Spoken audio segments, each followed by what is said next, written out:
চোখে চশমা, শরীরে বর্ণিল পোশাক, কারো কপালে টিপ, মুখে মেকআপ করা। লাল গালিচায় নানা ভঙ্গিমায় দেশি বিদেশি প্রজাতির বিড়ালদের এভাবেই প্রদর্শন করেন বিড়াল প্রেমীরা। নানা রঙের বিড়ালের সমারোহে এই ক্যাট শো অনুষ্ঠিত হয়েছে ময়মনসিংহে। বিড়াল প্রেমীদের এক ছাতার নিচে নিয়ে আসতে প্রফেসর প্যাট কেয়ার নামে একটি সংগঠন শনিবার নগরীর জয়নুল আবেদিন পার্কের বৈশাখী মঞ্চে আয়োজন করেন এই ক্যাট শোর, যা নগরের বিড়াল প্রেমীদের মিলন মেলায় পরিণত হয়। অনুষ্ঠান শুরুর আগেই নগরীর বিভিন্ন এলাকা থেকে বিড়াল নিয়ে হাজির হন বিড়াল প্রেমীরা। 2023 সালে প্রথমবার এই সংগঠন ক্যাট শো আয়োজন করেছিল। এই ক্যাট শোতে কোকো, মিমি, মুলু, প্রিটি, ব্রাউনি, সিম্বি, জ্যাক্সো, জোজো, পরি, মার্লি, সোননমণি, মিঠু, ইমু, লিও, জলি সহ নানা নামের বিড়াল নিয়ে আসেন বিড়াল প্রেমীরা। যেমন খুশি তেমন সাজ প্রদর্শনী ও র্যাম শোতে অংশ নেয় 130টি বিড়াল। সেরাদের জন্য ছিল পুরস্কারও। বিড়াল আসলে প্রাণী হিসেবে না, সে আমাদের এক ঘরের সদস্য হিসেবে আমরা তাকে দেখি। ওভাবে সেও আমাদের সাথে খুব ভালোভাবে ওভাবে মিশে। আসলে অনেকেই অনেক কিছু মনে করে এটা আমাদের একটা সময় কাটানোর মাধ্যম, ভালো লাগে, মেয়েও খেলাধুলা করে, এই জন্যে আসলে শখের বশতে পালা। আমাদের চারপাশে অনেক সময় মানুষ আমাদের সে মানসিক শান্তিটা দিতে পারে না, মানুষের থেকে আমাদের এক্সপেকটেশন অনেক হার্ট হয়, কিন্তু বিড়ালের থেকে বা পশু পাখির থেকে সেই এক্সপেকটেশনটা আমাদের হার্ট হয় না। সেই উদ্দেশ্যে আর কি মানসিক শান্তির জন্য বিড়াল পালা।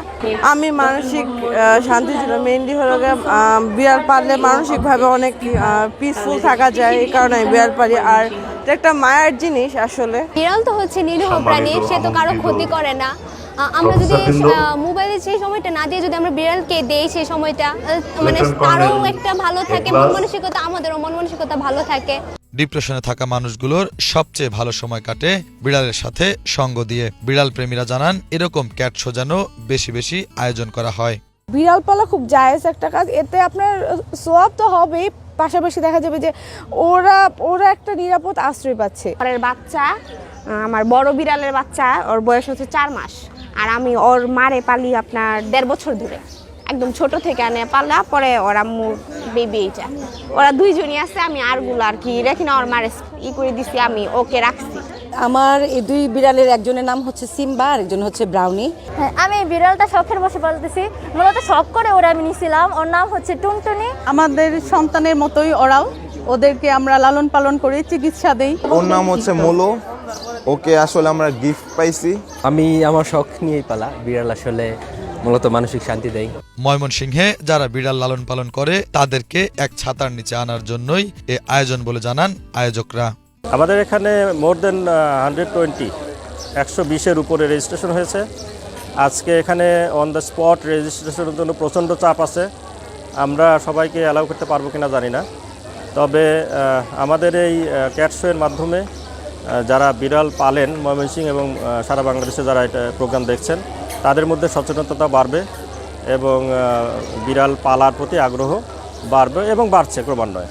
নিয়মিত ভ্যাকসিন না করলে এবং নিয়মিত যদি ডিওয়ার্মিং না করেন, তাহলে সেই ক্ষেত্রে মানুষের ক্ষতি হবে। যেমন জলাতঙ্ক রোগ আসতে পারে বিড়ালের কামড় থেকে বা স্ক্র্যাচিং থেকে। ক্যাট স্ক্র্যাচ ডিজিজ হয়, যেটি গায়ে যেখানে স্ক্র্যাচিং করে সেখানে দেখবেন পেকে পুজ হচ্ছে, ব্যথা হচ্ছে, চুলকাচ্ছে।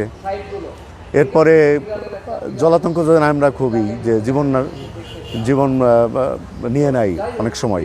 ক্যাট শোর মাধ্যমে সারা দেশের মানুষ সচেতন হবে এবং বিড়াল পালনে আগ্রহী হবে বলে মনে করেন আয়োজকরা। Bangla vision news desk.